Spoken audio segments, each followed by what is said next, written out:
through some background stuff and explain just some very important things about Iran. I'll explain what's going on now with the election of the new president, and I will try to talk about it a little bit in debate or just kind of take some questions from people after that. So, with that, first I want to show you a map of Iran to kind of get you a general idea of the nature of it. So, what you can see here is you have, to the north, you have ex-USSR countries. You have Armenia and Azerbaijan are up there, and then the big one, Turkmenistan, are up there, which means that you have, on the east side, a much different ethnic makeup than you do on the west side, although significantly less populous on the east side of the country. Then you have to the straight east, you have Afghanistan and Pakistan, and those are countries that have had long ties with in terms of conflict with Iran. You have in southwest or southeast Iran, western Pakistan, and southwest Afghanistan, you have a relatively large ethnic population called the Baluchis, and they have been fighting for independence for quite a long time from both Iran and Pakistan. And while not ultimately successful, one of the things they do quite well is running drugs. They tend to take drugs, poppies, from Afghanistan and move them down this way. I'm sure that Corey talked about them running east through the Khyber Pass and into Russia and China and probably down into the Golden Triangle. These ones, the Baluchis tend to run them down this way or down around and take them into the Gambia, because the Gambia is a giant narco state for Portuguese mafia, which I'm not making up. It's kind of crazy. And then to the south and the west, you have Middle Eastern countries, including the Persian Gulf. You have Saudi Arabia, which we'll talk a little bit about. We have Iraq, that has a long history of connections with Iran, both bad and good. And then above Iraq, you have the rest of the Shia crescent, which is parts of Syria, Lebanon, and into Israel and Jordan and Palestine. So it's a good way to just kind of just think about this. The main nuclear reactor right here is in Bashir. It's the Bashir 1. That's the one that went on in 2011 and is the most up-to-date one. It was one up-to-date. There is also one, they don't have it up here, but north by between Tabriz and Adribal, a little bit south, there's Qom. That's where the secret one was found. And then there's some out south of Tehran that just don't. There's Qom south. I thought Qom was north of Tehran. Maybe I'm thinking of something else. Either way, yeah, the country is about 636,000 square miles. Thank you. That, in comparison, is bigger than every other U.S. state except for Alaska. It is roughly twice the size of Texas. I think that you don't think about it, but it is an enormous country that is actually still relatively populous. I think people tend to just shoo it off as a tiny Middle Eastern nation when it has a completely different history and a much different makeup than most of the countries to the west of it. So some quick demographics. Approximately 78 million people, but roughly 50% is under 30, so they have a very young population, and that youth population is very unemployed right now, and we'll talk more about that when we get to it. They also are super into drugs. 71% live in urban areas, which is the big cities like Tehran, Tabriz, Shirah, and Bashir. They are 89% Shia Muslim. They are one of the two Shia dominant countries in the Middle East. The other one being Bahrain. What? Bahrain. Bahrain is the only other country that has more. That has a larger Shia than Sunni population. Azerbaijan, I think Azerbaijan has more Christians though than I think it does Shia Muslims. I think the most dominant religious group for the two is Shias. They are, and this is important, they are Persian. They are not Arabic. They are not Arab people, they are Persians, or at least 61% of them are. You also have a relatively high population of 16% Azeri, which is to the west of the Caspian Sea on northern Iran, where you have Azerbaijan and Armenia. And then you also have, like most countries in the Middle East and Central Asia, a small Kurdish population that wants independence to join independent Kurdistan. Obviously, they are not treated well within Iran, just like they are not treated well in most of the other countries they are in. They are a relatively large economy. They are actually a little bit under $1 trillion. They're 999 million, or 999 billion.199 million. So they are like just, you know, on the tipping point of $1 trillion in GDP. They are the 18th largest economy in the world. They are in the G20, but they are not in the G20. That just, I think, goes to show you just how outside the international realm Iran is when it comes to being able to interact with other states when they are an economy of that size, but is excluded from major international policy-making decisions. Quick history. So, in 1925, Reza Khan, who became the Shah, overthrew the Qajar dynasty, or the Kahar dynasty, which made Iran what kind of a quasi-democratic state. It was ruled very autocratically for quite a while until the early 40s when they began to have more and more democratization. In 1951, an important man named Mohammad Mossadegh is elected prime minister. He ran on a platform of nationalizing the oil industry. Up until then, it was owned, Iran's oil primarily was owned by the Anglo-Iranian Petroleum Company. Does anybody know what that's called today? BP, British Petroleum. It is run by, it was oil controlled by British Petroleum. In 1953, they ousted, at the behest of English, CIA operations and MI6 orchestrated a coup that ousted Mossadegh and reinstalled the Shah Reza Khan, who was actually the son of the original Reza Khan. This is an interesting story. The leader for Operation Ajax was a man named Kermit Roosevelt, who was the nephew of FDR. So as many of you, I'm sure a lot of you liberals in here are stoked, like, yeah, FDR. At the same time, his nephew was a giant butthole and very integral in overthrowing it. Actually, there is a book called All the Shah's Men that is an absolutely fantastic description of this this whole thing.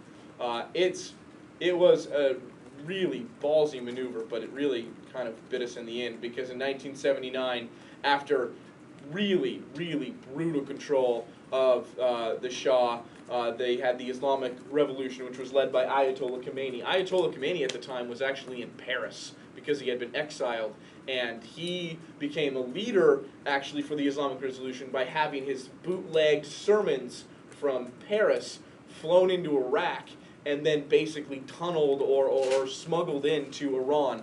So it's what really led to a populist uprising in 1979. And I think a lot of the focus is put on the Islamic nature of the revolution, which is absolutely fair. It is certainly a resolution centered around Islam and centered around what they believe is the proper restoration of the caliphate.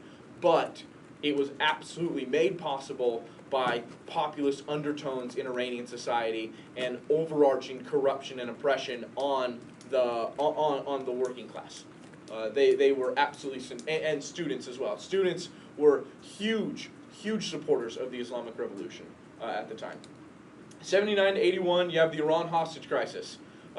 That really sets a lot of these things in motion, because not only from there on out, the United States and Iran kind of have not really talked to each other, but we'll talk more about it in a bit. 80 to 88. This is an important time because this is one of the most bloodiest wars that has ever been fought in the Middle East. Over 1 million people died in the Iran-Iraq War, and they died in some pretty horrific ways.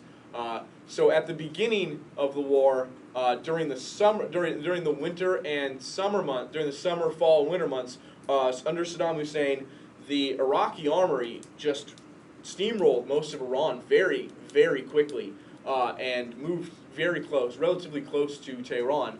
The spring hit, and what basically happened was Saddam in Iraq overextended himself, got stuck in the western marshes of Iran during the summer, and got stuck there and basically got held up, and that was what eventually led to a massive counterattack by Iran. And you might have heard this before, but they were called the Vcg Militias, which were, in essence, young men, anywhere from 14 to however old you wanted to be, with whatever weapons they had, would, in essence, storm these hold-up Iraqi embattlements. And a lot of people died because you were shot down, but a lot of them would eventually get through because the Iraqi army would throw down their arms. And there was a huge swing in the war. They drove Iraq all the way and, in essence, surrounded the Iraqi city of Basra, which is a really important city for Iran because it's the primary Shia city in Iraq. It is the only area in Iraq that is Shia dominant, and Iran would, one, love to have it, but at the very least like to have it under its influence. That's where Saddam Hussein and a lot of his forces held up in Basra and just kind of fortified the city and kept Iran out. That was also the time, though, when Saddam started to use chemical weapons that it got from the United States on Iranian soldiers, and really just made the conflict even more bloody and violent. Do you have something to say, Corey? Yeah, can I have two quick things? Go for it. The first is that there's large Shia Arab populations in southern Iraq. Large Shia Arab, not Persian, but Arab in southern Iraq. They largely aligned with Iran during this conflict because there's the Shiite connection, right? And so following the end of that war, Saddam Hussein crushed the Shia Arabs in the south of his own country, killed like 200,000 of them. Second thing is, right, because Saddam Hussein, not Shia, he's Sunni. And just against the installation of religion in the state as a member of the Ba'ath Party. Second thing is that Saddam Hussein used chemical weapons against Iran. Iran used chemical weapons against Iraq as well. True. Right, there are nerve and blood agents being used by both sides in this conflict. So that was fought to 8 years to what is essentially a stalemate. They kind of just agreed, initial borders, moved back. There was some payment of Iraq made a small payment to Iran for initial hostilities, but it wasn't anything massive, and there was general hostility between Iran and Iraq up until, well, actually a little while after that. So in '97, they elect the first fairly moderate reformist candidate in Iran, and that is President Mohammad Khatami. He was part of the original Islamic Revolution, so he was certified, but he was not expected to win. There was, for some reason, that just one day the Ayatollah and the Supreme Council felt that it wasn't quite necessary to completely rig the election, and he won, and it was unexpected, and the result was the Ayatollah just let it go. It was a very weird type of scenario because he was entered to prevent a revolution, because if he would have been rejected on face, that could have spelled a whole lot of trouble for the Ayatollah because he was very popular. But they thought that their man was still going to win. Did not. Khatami gets elected and begins pushing for some pretty serious democratic reforms and opening up to the states, especially under Bill Clinton. In fact, in '99, Bill Clinton got about as close as possible to apologizing for Operation Ajax as you can get without actually apologizing for it. He said that the United States feels sorry for past actions taken, but caveated it by talking about the necessity of the times, but never actually saying, we are sorry for installing the Shah. Still haven't actually done that. In 2003, something pretty big happened in Iraq. I think you can all probably guess what that would be. Yeah, we invaded. Little did you know that prior to the invasion of Iraq, Mohammad Khatami sent over one of the foreign minister, and in essence, offered to go into Iraq with Iran, or with the United States. Said, it is a mess. Once you remove Saddam, it is a boiling pot that will boil over. It will be a mess. We will join you in the mess now. And the U.S., under the Bush administration, said no. Basically gave them the finger and said, we got it on our own. This led to, about 6 months after this moment, the United States actually did pretty good in getting to Baghdad, and they tore down, the Saddam statue, and it looked like that Bush and Cheney were going to be right. We all know now, not so much. But at that time, Mohammed Khatami, with his vice president Rafsanjani, created what is basically known as the Grand Bargain, which was a huge, huge deal that Iran would come under the U.S. security umbrella in exchange for basically everything. They would come clean about nuclear development. They would come clean about support. They would engage in more peaceful talks with Israel. Like, they basically planned on coming through and everything in late 2003. This was actually a communication delivered through the Swiss, because we don't actually talk to Iran. We always use the Swiss or Colombia to talk to them. The State Department, the Department of Defense, and the Bush administration said no, which kind of deflated Khatami, and also really, really began to energize a very conservative, very populist, very poor fashion of Iranian politics, and subsequently led to the election of Mahmoud Ahmadinejad, which from there on, we'll talk about nuclear development in a bit, but really began what we can determine as, the more recent problems in U.S.-Iranian negotiations. Over the past 8 years, there has been nothing but tensions between the United States and Iran, and that's been because of old Mahmoud. In 2009, there was contested presidential elections, which sparked Iran's Green Movement. That got cracked down hard in March of 2011 or March of 2009, and was not fairly well defended by the world. The world kind of just let that happen a little bit. Not a whole lot of conversation from the United States at all. It was a bit of a letdown by Obama, especially after. Yeah, he was a huge letdown by Obama. Didn't say much into well. So, nuclear program. Actually started under the Shah Reza Khan, the first one. It ended in 1979 because the Ayatollah just said that the Quran forbids the use of fire in warfare. This is fire. We're not using it. Shuts it down in 1979. Restarted in 89 with the succession of the new Ayatollah. 2003, I told you about the Grand Bargain. 2004 is the Paris Agreement, and the Paris Agreement is an agreement with the P5+1, which is some European nations and the United States, and Iran over nuclear development. Iran's going to open up to the IAEA, things like that. 2005, violating the Paris Agreement, they begin work on their heavy water reactor, which was known as Arak at the time, ARAK. Then in 2010, under Ahmadinejad, they make the nuclear declaration that they have reached, that they have enriched to 20% uranium, which is a critical breakthrough sign, because once you get it above 20%, you're basically saying we're making it for weapons, because you don't need to enrich it that much for power. And then in 2011, Bashir 1 reactor goes online. This is the most up-to-date reactor they have. They've already added a little bit over 35,000 upgraded centrifuges to it to make it produce uranium to well above what's necessary for weapons grade. And according to some, says that it could have bombs by as near, or it could produce enough for 5 bombs by 2015.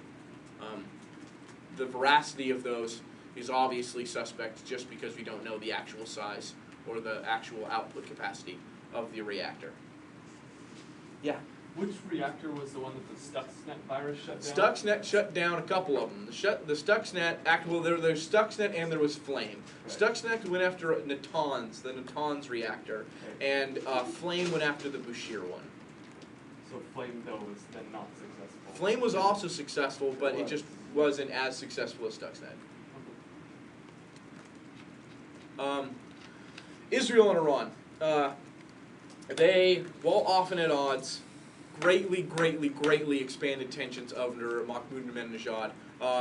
Interesting story is a lot of the reason for that happening was a supposed quote by Ahmadinejad saying that Iran wanted to wipe Israel off the map. He never said that.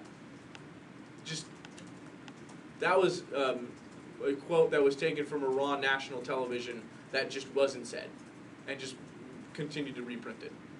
Or substantially mistranslated. But it was not accurate. He did not say that.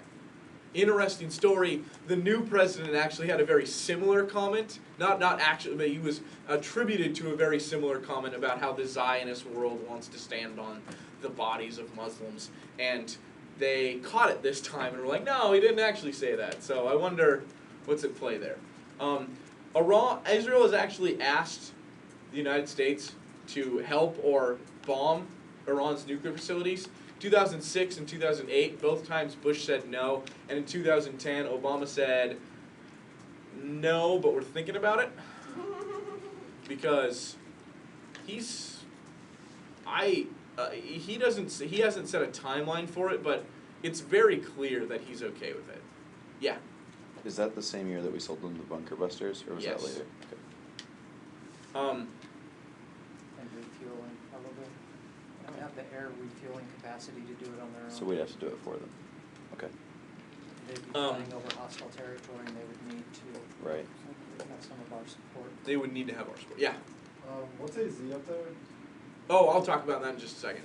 Oh, so right now, Israel, with the help of the U.S. and actually Azerbaijan, and actually another group we'll talk about in a bit, they've done a bunch of operations to stall Iran's nuclear development. The Stuxnet and Flame, those cybersecurity, or those viruses are one example. They've enacted significant amounts of international pressure with things like sanctions, but one of the more controversial, yet one of the more effective tactics in stalling has been assassinating nuclear scientists. And this has been done by one, Azerbaijani special forces, which are contracted through Israel, and then the other is a group known as the Mujahideen al-Qalq, or the MEK, which is an Islamo-fascist group in actually Iraq right now at Ashraf, I believe. And they are actually, even though they are on the U.S. terrorism list, they are a group that's labeled a terrorist.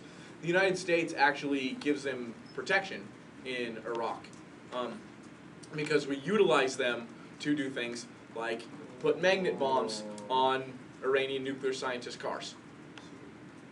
And we've been doing that since the 90s because we buddied up with them in the 2003 invasion of Iraq. I mean, they've had actually a fairly strong presence in Washington since the 70s, since the Islamic Revolution. They were one of the very first groups to buck over to Washington and say, "We're on your side, kill them." Like, They were participated in the Islamic Revolution in '79, but then quickly fell out with the direction that the revolution went, because they didn't like the Shah either, no. right? But then quickly fell out with the new Islamic leaders and found themselves on the outside looking in. There's a lot of times when we misunderstand what's going on in some, like the Green Movement Colin mentions earlier, in 2009 during the election, despite the fact that they were anti-Ahmadinejad and they lost and there was this big crackdown, a lot of times we think that the Green Movement was therefore pro-America. Hardly. And that's just not. What was the acronym for the second group again? The MEK, the Mujahideen al-Qalq. They've been being pushed around inside of Iraq for the last. They were in Iran, but they couldn't stay there because they were being persecuted. They So actually have out been of Iraq. exiled. Okay. They were exiled after an operative blew himself up and disabled the original Ayatollah's right arm. Oh. So they all got. They've also been pushed out of. I don't think they're at the base anymore. You don't? because the Shiite militias and the Shiite government of Iraq is, you know, They did kill the vice not president. favorable to them either The because Shiites they're did kill the vice president who said they should stay, so they might be gone by now. That's a true story. Okay, economic and social issues. So they have very, very high unemployment, especially youth unemployment. It's above 40% for the youth, which, if you've taken your international econ classes, means shit is getting real. They also have rapid inflation, and those are caused by primarily the economic sanctions, which are numerous to count, but are very, very devastating to the Iranian economy. A good example would be the inability to get airplane parts has just crippled air transit in Iran, and as you saw, that's a pretty big country. Very difficult to travel without air there. But also, if you are a place like Tehran, which relies on a certain amount of tourism, just because you are a stunning, stunning city that people want to visit, if it is unsafe to fly into you, or you have rapid inflation, which makes it very difficult to have people come and spend their money in your country, people don't visit your country, even as much as people would like to, because it's a pretty cool place. Tehran's pretty beautiful. Like I mentioned, they have a pretty bad heroin crisis. That's obviously because of the enormous supply of heroin coming in from Afghanistan. But when you have a youth population with nothing to do, they tend to do heroin and other things. So they're doing heroin now. There is, at least right now, there is still a lack of democratic freedoms. There is a lack of free press. There is a lack of free media. The internet is still highly, highly regulated.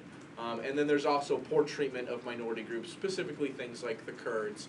And however, I will say that Iran is a bit paradoxical in some things. I'll give you an example. It is illegal to be gay or lesbian in Iran, but Iran is one of the few states that will pay for your gender reassignment surgery, which is it's Wow. very strange that it is illegal to be gay and lesbian, but if you want to change your gender, the state's going to pay for it. Which I don't. It's an extreme expression of like heteronormative. Exactly. Yeah. Like, Which is the epitome of heteronormativity. it is. They're so heteronormative that they are inclusive. It's shit the circle, you know. It's really good. It's like when you have people that are so far to the left, they're right wing nationalists. You know, Shining Path was leftist, but let's be honest, they were pretty much to the right of Attila the Hun. Like, they slaughtered everybody. Like, they didn't give a shit, but they're like, yeah, farmers. Yeah, and then they just ran the train over everybody else. So it is like a big circle. Okay, let's get to some more common Iran times. So in 2013, they held presidential elections, and they were important because it could not involve Mahmoud Ahmadinejad. Couldn't. He was term limited out. There was actually about 5 different candidates, but the main 2 candidates were Hassan Rouhani, who is the head of Center for Strategic Research. The Center of Strategic Research is the research arm of the Expediency Council, which is which serves as a major advisory role. There's just ridiculous names that make a lot more sense in Farsi than they do in English, like the Expediency Council, which is a pretty major advisor to the Ayatollah. So this guy is certainly an insider. Like, to be head of the research arm of that means you have a very, very influential role in Iranian policy. He also was the head Iranian nuclear negotiator throughout the 90s, and is very well. He is a consummate insider of the revolution. The other was Mohammad Bagir Ghalibaf, who was the mayor of Tehran. He was significantly more conservative than Hassan Rouhani. Rouhani was seen as a moderate, a semi-reformer, and in the first round election, they have instant runoff voting basically in Iran, and the top two would go if no one got 50%. Rouhani got 50.88% in the first round, so he won outright. There wasn't a runoff election. He won because, one, his insider status was able to placate conservatives. They were not worried that he would make reforms that would challenge the existing structure of the Ayatollah and the Guardian Council.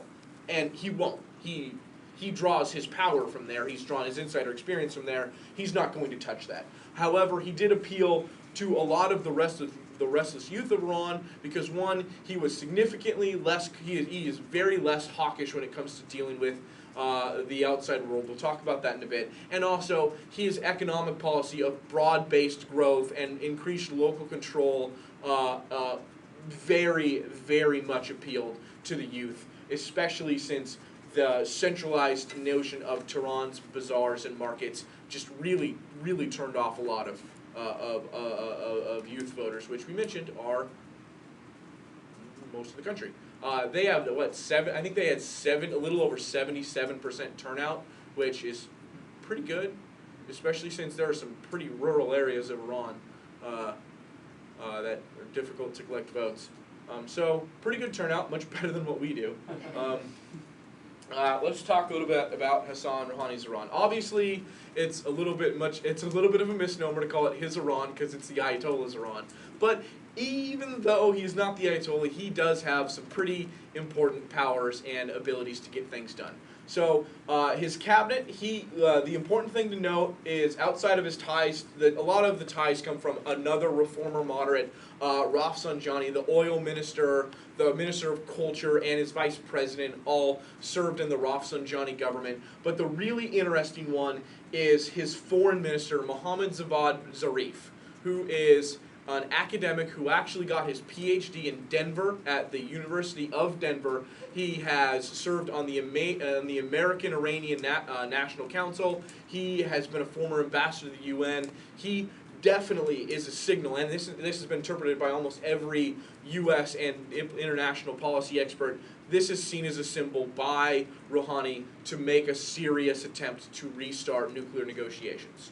He is I have a quote coming up from someone from, I think, Penn State that talks about he is the leader of the A-team. That shows they're serious.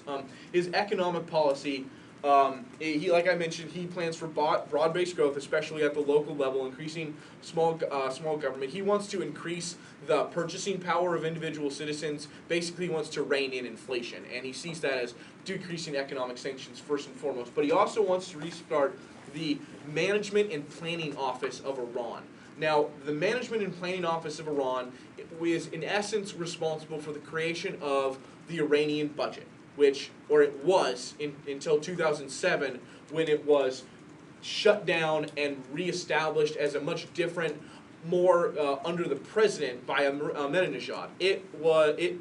Horrible failure. What he wants to do is dissolve the one that was under the president and reinstart the MPO, which, while has leaders appointed to it by the Majlis, which is the parliament and the president and the Supreme Council, but it's a fairly independent organization. It is, if you took the OMB, the GAO, and the CBO and smashed them together and then said you're on your own, you would have basically the Management and Planning Office, which basically sets policies for economic growth. They are pretty good at it. Since 42 to 20 it was actually one of the few things that was a holdover from the revolution. Even it started in the 40s, and even after the Islamic Revolution, they're like, we should probably keep this. They got this one right. So it had been around since 2007. He wants to reinstate it. Regional policy. In terms of Syria and Bashir, it is expected that he is going to back Bashir, and he has actually gone on record stating that the Syrian war should be resolved by the people in Syria. So you're not going to expect to see much of a change in Iran anywhere else. The interesting change for regional policy is in Saudi Arabia. He was instrumental under the Khatami government, which he was a part of. This guy was a part of the reformist Khatami government, they actually had a pretty good working deal for negotiations and security and cooperation between Saudi Arabia and Iran. That deal was basically backed out of by Ahmadinejad under his election in 2005. So the interesting thing that you're going to look for coming up is how is he able to tie himself with Saudi Arabia, but also a country that Ahmadinejad was at odds with was Turkey. If he is able to foster better relations between those two countries, it is incredibly more likely that he will be successful in fostering a better relationship with the United States, because Saudi Arabia and Turkey are relatively crucial to U.S. interests abroad. Saudi Arabia for oil and basing, Turkey for oil and basing, coincidentally enough. So it'll be interesting to see how he moves forward on those two questions, because if he fosters better ties with Saudi Arabia, that's a good thing for the United States, might not be the best thing for Israel's concerns. I don't think a triumvirate of Saudi Arabia, Iran, and Turkey all being buddy-buddy is going to make Israel too stoked. Neither of those three countries are big fans. Okay. I'll deal with that later. In terms of support for Shia populations abroad, he is very much a supporter of maintaining a strong Shia crescent, which is the population of Shia that runs from, it looks very much like a crescent. It would run, let me see, I'm going to go back a slide real fast. Where do I do that? Back. So the Shia crescent is basically starts down here in Basra, runs through Iran, and then shoots up into Syria and Lebanon. And then also is in, where's Bahrain? Right there, back cover. There. Bahrain? Bahrain. So also Bahrain, which is weird. But Bahrain also significantly Shia. So that's the Shia crescent. He is very much a supporter of all of that. So the question is, how much will he support groups like Hezbollah? How much will he support groups in Palestine? And that is a question we're going to have to wait and see. There are some very difficult things he has to overcome to change that. For example, the Ayatollah is probably a big fan of those Shia groups. He likes them because they are, if for just the economist in him, it's really cheap and you get a huge bang for your buck because you get all the fun of poking Israel on the side with very little of the backlash. It really is a cost-effective way to expand your hegemony. And shit, if you have someone like Hezbollah get elected to the Lebanese parliament, then it's an even better investment in your returns, and you've now got a sweet, sweet deal because you've got a proxy in the Parliament of Lebanon, which helps. It's nice. Iran and the U.S. Rouhani edition. So right now, the relations between the two countries are super duper under the gun because the United States Congress just passed, about last month, passed a huge new sanctions package, the most extensive and crushing to date. They get enforced, they get worked out by the Senate in October, which basically gives him the rest of this month and September to get the United States to delay that. Good luck. Good luck. There are some good signs. I've already mentioned Zarif and the technocratic cabinet, or the techno cabinet. He has been, like I mentioned, analysts have said that he has introduced a cabinet that is non-ideological. He has made a cabinet that is technocratic, that is significantly more trustworthy and able to be dealt with. This is very much a break from Ahmadinejad, and like the quote from Flint Leverett, who's a professor of international affairs at Penn State, Rouhani has appointed his A-team to do a deal with the U.S. It shows Iran is serious. And that is the general feeling coming out of the State Department. Former ambassador to Afghanistan, Ryan Crocker, who is a huge diplomat in dealing with Central Asia policy, even came out and said that this shows Rouhani is serious. So you can get a general feeling from the State Department that they believe that this is there's a possibility for negotiations here. Here is the problem. There are some bad signs. The first of which is that he's already installed 1,000 new, or he's already allowed the installation of 1,000 new upgraded centrifuges, and has not basically said that Iran still has the right to nuclear power. That's not going away, but that's because Iran's running out of oil. So that's not a surprise. The other one, and this is interesting, is under Ahmadinejad, Iran kind of had a look to the east policy, and Ahmadinejad actually applied for he made them observer status at the SCO, the Shanghai Cooperation Organization. Does anybody know what that is? A little bit. The Shanghai Cooperation Organization is basically Russia and China's answer to NATO. It is their counter kind of alliance to NATO. It has formed, it does certainly some regional security things. They have what's called regional anti-terror structures, which are pretty dope at catching terrorists as well as narco-traffickers, but they've also done some more trade stuff. So they're a little bit different than NATO, but that was definitely their original intention. The reason that it's important is that joining the SCO, or being more involved in the SCO by Iran, was kind of a thorn in the side of the United States at the time. So he's planning on attending an SCO conference in Bishkek in the coming months. So what we're looking at is, what is the tone that he sets there? Really, is he going to set a tone where we want to work with you, but we want to work with you as allies in the same goal, or do we want to work with you in maintaining an overall stable structure? Because if they're willing to work with them in terms of just keeping stability, it certainly opens the door for the United States to come in. Also, India is also looking at potentially joining in the SCO and trade deals. So there is certainly the political door for him to go there and say we want to work with you, but also the same space to go back to the United States. So it's not a devastating sign for ties. So what is the future for Iran and the world? The question of war has significantly decreased with the election of Rouhani. Ahmadinejad's saber rattling just tended to put people on a hair trigger. The election of Rouhani has absolutely made the world all take a pause and wait to see what's going to happen. Even though Israel has stated that it's a new face in an old regime, even they are saying internally, we have to wait and see, because we do not know what this person is going to do. If he is willing to open up nuclear sites in exchange for decreasing economic sanctions, Israel is probably okay with that. Israel would rather know what's inside there than not know and have to bomb. Because the main thing, they don't want to have to do it. They feel compelled to. They know that bombing Iran is going to lead to blowback. They also know that it's not necessarily successful. And they also know that the U.S. may not join them. So there are significant backlashes or collateral damage to making this decision. If they can get away with disarming Iran without having to go to war, they certainly would. It's an easy calculation for them. The question is, will Iran develop nuclear weapons? Again, we have to wait for how Rouhani is going to take that.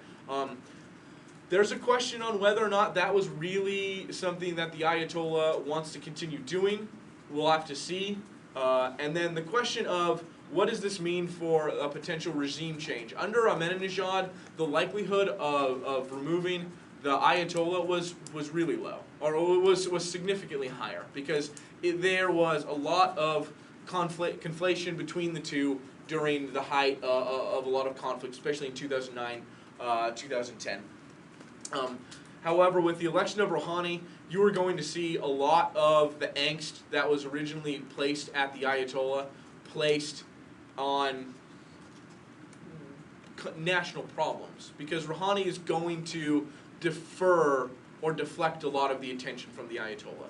Under Ahmadinejad, he would often not blame the Ayatollah, but hint to the Guardian Council as constraining him from being able to help the poor and being able to fulfill campaign promises. In this situation, you're going to see a lot more united front between the Ayatollah, the Guardian Council, and the president, which could honestly be very good for Iran, especially if they're able to convince the United States and the world to decrease economic sanctions. However, you're not going to see anything just out of hand conceded. There's gonna have to be a deal worked out where each side is able to save face, because he can't play. He would lose too much conservative support that he got from being an insider by placating and giving unnecessary concessions. So we're just gonna have to wait and see. And honestly, this is a really exciting time, because this is just gonna happen over the next couple weeks. I mean, they were already planning out talks. It's gonna be strange. It's gonna be interesting. So I guess I only have like 10 minutes, so I guess I'll just go with questions. Yeah. Explain, so like, Israel-Iran war kicks off, right? Mhm. Common debate argument. Explain the Guardian Council and I guess the Ayatollah's reservations in retaliating at Israel if they only attack nuclear sites. The Ayatollahs, first off, there will be retaliation. There will be no question. There will be retaliation from Iran. There is simply no way they would let that stand. Just not going to happen. They learned, specifically after 1986, when Israel bombed Iraq, and in 2009 when Israel bombed Syria, that if you don't retaliate, you continue to get walked on by Israel, which is exactly what Israel has tried to do with Iran and has continued to do. I mean, Israel now feels that they are able to bomb Syria without impunity, and that was because in 2009 they blew up Syria's nuclear site, or potential nuclear site. So there will be retaliation by Iran. The question is what type of retaliation. You would absolutely see an increase of attacks coming from groups like Hezbollah and Iranian-supported groups inside the PLA. Like, you will undoubtedly see that. You will see more bombings. You will see more suicide bombings. You will see an increase of more dangerous weapons being flooded into those areas. You will see that, without a doubt. The question is, will you see a larger scale bombing?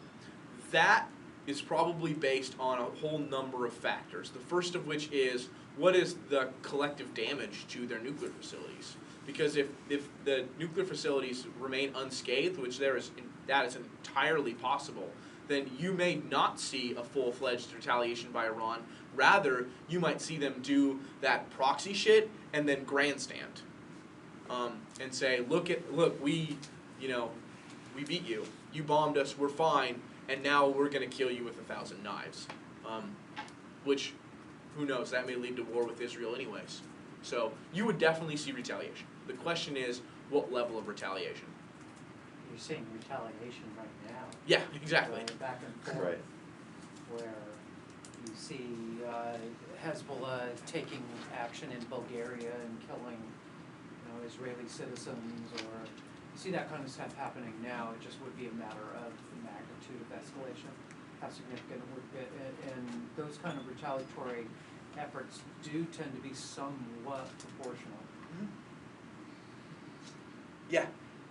What do you think are some viable steps or directions that can be taken to alleviate some of the economic and social issues outside of the economic sanctions and inflation?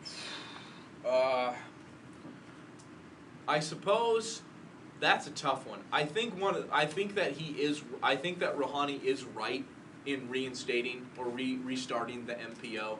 It was a really, really good organization and was a major pillar of the Iranian economy and the stability of the Iranian economy up until 2007, when the Iranian economy subsequently you really start to see tank. So I think it is very much a question of better management, because the Iranian economy was terribly mismanaged under Ahmadinejad. So the sanctions took a much larger effect just because of mismanagement of the economy. I'm inclined to believe that there is significant wiggle room in bringing down inflation by changing subsidy structure, which is one of the things that he's already talked about.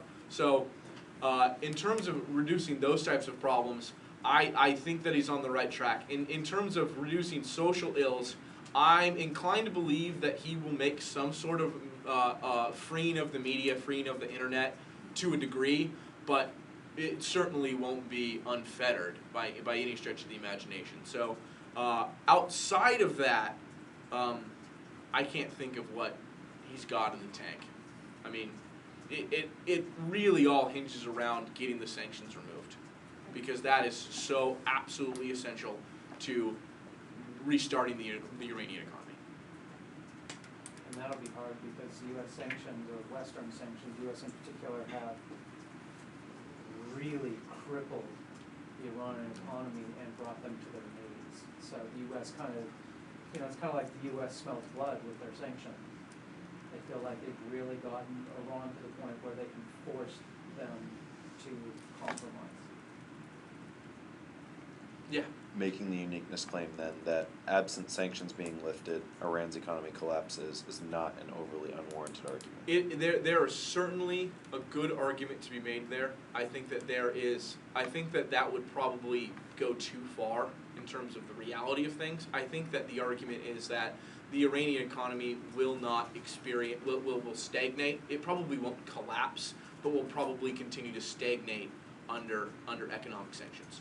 Certainly it would be very difficult to grow. And long term, you might be completely uncompetitive, but in the short term, you just have too much oil, and you just have